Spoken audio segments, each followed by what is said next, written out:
So ito, how much? How much mo siya willing ipa-consider? So hindi pala totoo na yung pag bumili ka ng Hermes, tumataas yung value. So feeling mo status symbol lang talaga yung luxury. Nasa camera tayo. Baka sabihin nila, break na si... Kailangan ma-build mo yung trust and credibility mo sa anak mo. Kasi pag siya, ultimo siya niloko mo, wala, lalaki siyang ganun din. Kung may babalik ko lang, sana hindi na lang ako nakapanloko ng kapwa. New day, new bag. So we're going to meet Christian Gaza again. Kamusta?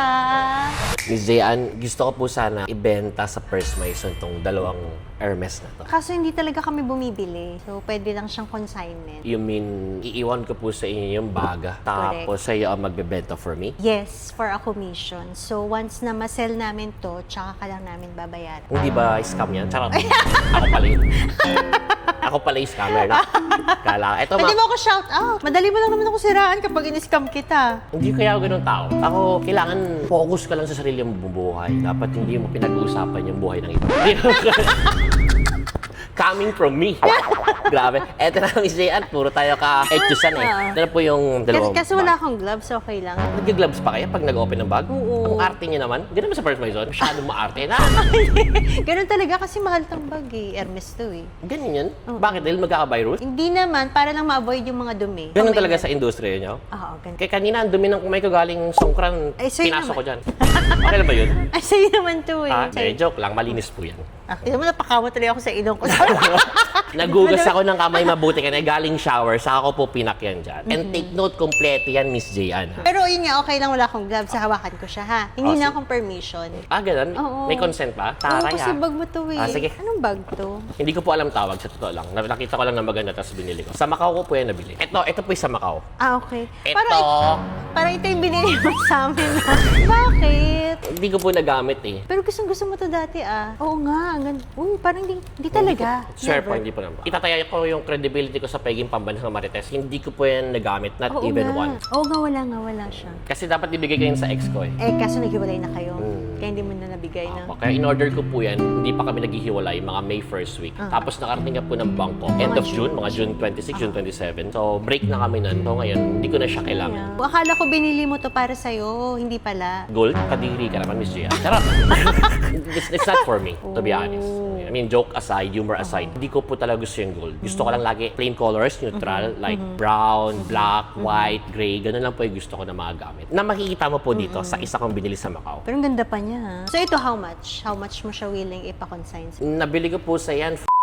Ngayon, hindi ko rin alam sagot eh. Sa totoo lang po. Kasi kung hindi ko yan nagamit, hindi ko alam kung pag nagbigay po ba ako ng presyo, magiging sobrang baba for me. Depende sa'yo kung ano yung acceptable. Magsasuggest din naman ako eh. Huwag lang syempre sobrang taas, of course. Siguro mga Hindi ba pwedeng kasi magma-mark up pa kami. And actually, kahit di mo siya nagamit, na-store na siya dito ng matagal eh. So, parang almost 1 year din, di ba? So, hindi pala totoo na yung pag bumili ka ng Hermes, tumataas yung value. Depende sa model. So, kailangan para pala tumaas yung value ng isang bag, ang bibilin mo na model, yung hindi na bibili sa mga store. Dapat yung mga Kota bags like Birkin, Kelly, Constance. New learning sa akin yan. So, ibig sabihin pag Kota bags, limited yung supply. Yes, limited yung supply. Rare siya, mahirap siyang makuha. Actually, hindi ka makakuha sa store directly. Kailangan mo pa mag-pre-spend. Ganun pala yun, no? Ganun siya. So, hindi pala porke bumili ka lang ng Hermes, is tataas na yung value ng True Time. Ay, hindi naman. Di lahat ng Hermes bag, mataas yung value. Okay, new learning. So, dapat, pag bumili pala ako ng bag in the future, hanapin ko yung Birkin, Kelly, Constance. may pang lalaki po ba dun? Hindi, actually, ano naman siya, gender neutral. So, marami ako nakikitang So, lalaki sinasabi ngayon. pwede ko mag-Birkin?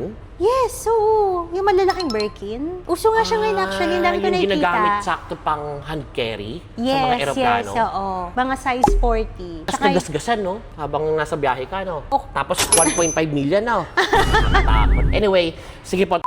feeling ko mabilis yung mabibenta. Talaga Especially ba? galing sa'yo, Sia. May bibili ba yan pag Ang galing ganda sa nga. akin? Ako nga parang gusto ko tong bilhin eh. For myself Ang ganda ng mga bag mo dun na pinagbibenta, million-million, bibilin mo pa yung... Siyempre practical din ako. Pero ang cute niya, wala pa kasi akong ganito. Ikaw? Oh, sige, deal. Ayan ha. So, Hindi, yung- delete nga sa... Hindi, gusto ko lang makita sa video para pag hindi mo binenta to, sisiraan kita. Charot! Shoutout mo na lang ako kapag di na ako nagparamdam. After nito, ibablock na kita. Headlines yan, gasa, na-scam. Parang walang maniwala. Okay, tapos ito pong next sa bag. Nabili ko po last June. Ay, Opo, wow, nauna po ito, bago po ito. So, itong pangalawang bag po, nagamit ko na siya. I mean, totoo lang tayo. Wala nang plastikan. Kasi favorite ko yung color niya. Tapos sobra siyang handy pag mga nasa travel ako. Kasi kasya yung passport, kasya yung wallet, kasya yung susi and everything else. Tapos kompleto po yan, pati po resibo mismo na nakapangalan sa akin. Year 2025. Last year lang po. Last year lang. Ay, ito pala yung real name ni Christian Gaza. Huwag ko kayo mag-alala, makikita niyo po yan sa mga Ang haba ng warrant na name mo. pares. Charot! Charots are half men. Charot. Ay, ang ganda. Babe, bagay to sa'yo, babe. Ay, gusto ko Gray siya. misty. Ang Ganda disadvantage lang na ayaw ko dito, ang bigat ng strap. Mabigat to? Pero heavy duty. Ang bigat ng strap compared to the main bag itself. For sure. Unlike po nito, isa Get yung that? gold, Oo. magaang yung strap niya, mabigat yung bag. Body. Mabigat din yung hardware. So parang okay siya, balance siya. Ito, mas mabibigatan ka pa sa strap kaysa dun Oo sa nga, bag no? itself. Hindi siya balance. Opo. Oh. Pero yan ganda. po kasi yung available na And strap hawakan ko. sa Grey Misty. How much mo siya originally nabili? Ayaw kong umechos, so check ko po yung resibo. Baka kasi magkamali ako, masira yung credibility ko, hindi niyo na paniwalaan na break na si... Nasa camera tayo. Baka sabihin nila, break na si... Sa tingin niyo po, anong presyo po ang recommendable or advisable para sa isang nagamit ko na for the last 8 months na bag na presyong ano po yung okay na resale price? Siyempre, bibase ko lang din siya kung how much ko nakikita sa pre-love market. So, ibig sabihin po, ang basis lagi ng pag-resale or consignment is yung pre-love market. Of course, yun yung basis natin. Tsaka dun sa mga past experience namin or history, kung magkano namin nabenta yung same item with the same condition. Okay, I'm learning, no? Wala po kasi yung alam dito. Eh. Alam ko lang manira ng buhay ng tao. Ganun yun. Pag bumili ka ng luxury bag, kailangan mong tanggapin na pag na-resell mo siya, meron mawawalang presyo. Parang yun yung pinaka-renta mo through that time na Oo, ginamit tsaka mo. nagamit mo naman siya eh. Cost per use, di ba? Actually, Miss J, ano yun yung na-realize ko eh. Hindi ko makitaan ng sense na nagbibili-bili pa ako ng bag. Kasi nawala ako sa Pilipinas, ilan na? 8 years. Tapos, hindi ko alam kung bakit ko pa kailangan mga branded or luxury bags kung yung mga nakakasalamuha ko naman din sa abroad ay hindi rin ako kilala. So feeling mo status symbol lang talaga yung luxury bag. For me, I mean, that's my perspective. Hindi ko po sinasabi na tama ako, maaring mali ako. Sa iba kasi investment yun eh, parang sa sarili. Fashion. Minsan, excuse lang din nila yun. Sa'yo po, negosyo mo talaga siya. So, para sa investment. Pero yung mga tao na may pera, minsan addiction na lang ng pagbili ng luxury bags. Oo, kasi may pera ka eh. May To pera spend, sila. of course. Tapos, ang ginagamit nilang excuse, investment yan eh. Pero technically, talagang once lang nila yung bag. Oh, parang sa sasakyan mo, 'di ba, yung Porsche mo. O ba't mo binili? Kasi may pera ka, 'di ba? So, ano? Hindi yan investment. Pag yan binenta ko after 2 years, baka kalahati na lang yan. Hindi, pag sasakyan talaga, hindi mo makakount as investment. Gusto ko lang kasi pogi. Parang pag bumaba ako dito, nagpark ako, pogi ko eh. Sino po ba yung mga pogi sa Pilipinas? Ang alam, kilala ko lang si Ricky Bintol tsaka si Christian Gaza. Si Christian Gaza? Oo. Bolero ka ah. Baka chismis lang yan. Yan ang tinawag na fake news. So going back, alam mo, pag pangit ka, kailangan magsumikap ka sa buhay, magkaroon ka ng pera. Kasi nila yung pambalansin mo eh. Papatulang ka ng mga magandang babae dahil meron kang maayos na estado sa buhay. Ito, huwag na tayo magplastika, no? Pangit ka na, tas hampas lupa ka pa, meron bang papatol sa'yo? Ang hirap. I mean, real talk. Oo, totoo Real talk naman. lang. Kaya nga ako nagsusumikap eh. Kaya nga ako nagnegosyo, nagpo-Porsche. Kasi hindi naman ako kagwapuhan eh. Parang kailangan ayusin ko na lang yung estado ng buhay ko kung wala rin akong maayos na mukha.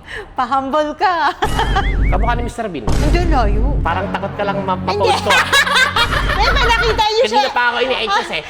Parang takot siya na masiraan ko eh. Eh, pinakita niyo in person. Talaga ba? Eh. Oo, layo nga eh. Bakit mo siya binibenta? Well, nabanggit ko na kanina po na hindi ko na siya makitaan ng sense kasi napansin ko, pag nag-acquire ako ng more luxury bags, ito totohanan to walang pampag-good vibes or positivity or whatsoever. Napansin ko lang sa sarili ko, hindi ko ito nila lahat. Napansin ko lang, pag nag-acquire ako ng mga luxury items, mas gusto ko pa mag-acquire ng more. Na-addict ka. Parang, okay, meron ako nabili na gano'n. Gusto mo mag-upgrade na mag-upgrade. Oo, ganun talaga. Ang problema, ang nakakainis na napansin ko dito sa mga bag ko, may LB din kasi ako doon. Pag pala andun na sila sa cabinet ko, hindi ka naman nagagamit lahat. Siyempre, isang bag lang naman yung pwede mong gamitin at a time, di ba? Tapos Hindi naka-display mo lang doon, tapos parang feeling ko, trying hard ako magmukhang mayaman lang dahil gusto ko lang naka-display sa bahay ko para pag dumating yung mga bisita ko, big time.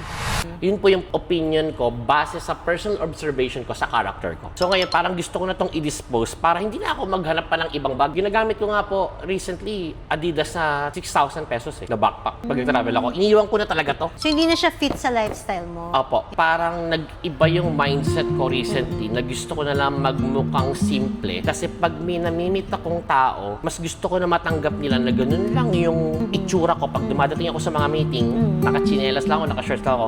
Kaya sa tinatanggap nila ako na, oh wow, big time nga pala to. Merong tong ganitong relo, merong ganitong bag. Parang hindi ko lang makita yung authenticity ng tao na i-accept you dahil ganun yung nakikita nila sa'yo na status symbol. Bakit ka ito nasabi? Ito, may hugot ako, kwento po sa inyo. Itong recently, nung naging simple na lang ako, like talagang simple, wala lang relo, talagang backpack na lang, yung mga namimit yung babae, authentic talaga. Talagang gusto lang yung character mo. Hindi baga gusto kung sino ka dahil nakakatawa ka, dahil mabuti yung pagkatao mo, dahil mabait ka. Hindi dahil gusto kung ano ka. Kaya nga pag mayroon akong dinedate na babae, sa totoo lang, hindi ko pinapalaw sa IG. At yun yung malalim na side. Dun sa mababaw, kailangan ko ng cash. Bakit ibebenta to kung hindi ko kailangan ng cash? Mag-etusan lang ba tayo? Ako hindi ako plastic na tao, doon natin sa totohanan. Kaya ako ito binibenta kasi kailangan ko ng cash. Siguro hindi ko na lang banggitin kung saan. Kasi baka kung saan pampunta, panguhulog ko sa Porsche. Wow! Wow, ang laki na problem mo, no? Kasi Ang dami pang paligoy-ligoy, pangulog lang pala sa Porsche. So, try namin mabenta to agad para makapagbayad ka na mga ng ilang Porsche. araw po kaya, Miss Jayan. Kasi baka mabenta mo yan, narimata na yung sasakyan ko. Nagtuk-tuk na lang ako. Eh, di ba gusto mo ng simple lang na buhay? Hindi, gusto kong simple yung dating ko sa tao. Pero gusto ko pa rin enjoyin yung masarap at luxury sa buhay. So ngayon, kung bibili po ako ng bag, malay mo, sa'yo ako bumili the next time. Next year, no? Ha? Malay mo, July. Kilala niyo ako, lalo na iba dyan, mga millennials, 2017 pa, puro yabang lang ako sa buhay, diba? Tapos, pag tumatanda ka, nagkakaroon ka na realization na parang okay lang siya sa una, sumikat ka, maiyabang mo na ganito ka. Yung pala, meron ka lang hugo talaga sa life na kaya mo gustong may mapatunayan kasi galing ka sa isang buhay na wala nakaka-appreciate sila kasi sobrang ordinaryo mo. So, doon yun yung na-realize ko na galing kasi ko sa Malabon na ordinaryong pamilya na ultimo yung Colgate, ginugupit pa namin pagtapos na, tapos susundutin pa namin yan ng 3 days. Ganun kami. Hindi ko sinasabi na mahirap yung family ko, pero lumaki kasi ako sa ganong isang klaseng pamilya na sobrang traditional. Tapos ulam namin, mga sinigang na ang sahog lang, kangkong. Kasi parang ang dating, ang hinahabol mo lang naman sa sinigang yung asim eh. Bakit pa natin dadagdagan niya ng kung ano-ano? So ganun yung pamilya. Tapos dumating ako sa punto na ang dami kong gustong patunayan. Lalo na na-expose ako sa networking industry. Kasi na-mindset ako sa networking industry na kailangan meron kong sasakyan, kailangan yumaman ka. Doon po, 17 years old pa lang ako. 14 years old, naging retailer na ako. Tapos 17, naging dealer na ako. Doon yung naging hugot ko. Tapos gusto ko na lagi may mapatunayan. Gusto ko nang yumaman ng yumaman. Hanggang sa napunta na ako sa mga scam.